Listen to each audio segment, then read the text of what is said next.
இப்போ நம்ம என்ன பண்ண போகிறோம்னா கிராங்கை ரிமூவ் பண்ணியாச்சு. ஸோ இப்போ வந்து பார்த்திங்கன்னா நம்ம கீர் யூனிட்டை வந்து நம்ம வெளியே எடுக்க போகிறோம்.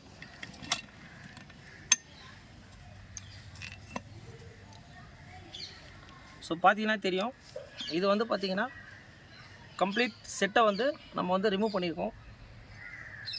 இதுதான் வந்து பார்த்திங்கன்னா engine case. So gear box செட்டாகவே நம்ம வந்து ரிமூவ் பண்ணியிருக்கோம். இங்கே பாருங்கள்.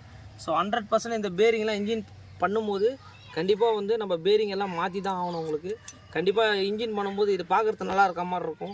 ஸோ இந்த பேரிங்லாம் அதிகபட்சம் ஒரு 400 to 500 வரும் உங்களுக்கு. ஸோ இதை வந்து நம்ம கண்டிப்பாக பண்ணும்போது பண்ணிட்டோம் அப்படின்னா ரொம்ப நீட்டாக இருக்கும். ஏன்னா இன்ஜின் நம்ம நினைக்கிற மாதிரிலாம் வேலை செய்ய முடியாது உங்களுக்கு.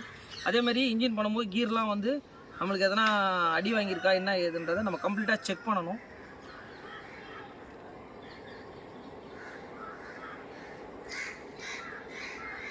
கீர் ஃபோர்க்லாம் நம்ம செக் பண்ணணும்.